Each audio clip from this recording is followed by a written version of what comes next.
বৌদি, আমাদের টিভিটা তো খারাপ হয়ে গেছে। আমাদের টিভিটা তো কোনো ফেরিওয়ালার কাছে বিক্রি করে দিলে কত টাকা আসবে। ঠিক বলেছিস সীমা, সেই তো টিভিটা পরে নষ্ট হচ্ছে, ফেরিওয়ালাকে ডাকতে হবে। দিদিমণি, টিভিটা আমাকে দেবে? তুই নিয়ে কি করবি? টিভিটা তো এমনিই খারাপ। বউটা একা থাকে তো, টিভিটা থাকলে ও একা একা দেখতে পারত। আমি সারিয়ে নিতাম টিভিটা।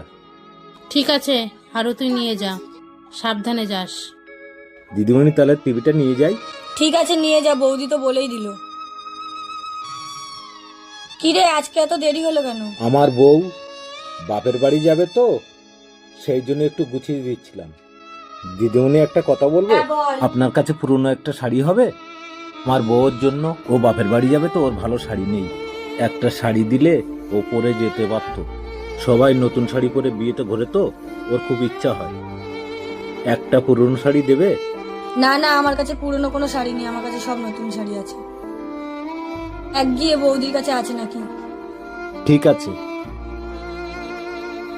আরও শাড়ি দুটো নে, তোর বউকে দিবি। তুমি জানলে কি করে? আমি বাইরে থেকে সব শুনেছি। বৌদি, সামনের মাসে তোমাকে দাদু দুটো শাড়ি কিনে দিই, তুমি হারুকে দিয়ে দিচ্ছ?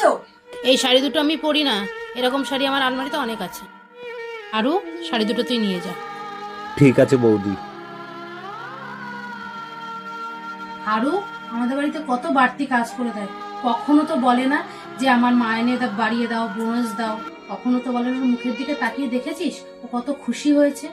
বৌদি, আমার ভুল হয়ে গেছে। আমি সত্যিই দেখলাম হারুর মুখে খুব হাসি খুশি। আমি আর কোনোদিন কাউকে এরকম কিছু বলবো না। আমাকে ক্ষমা করে দাও।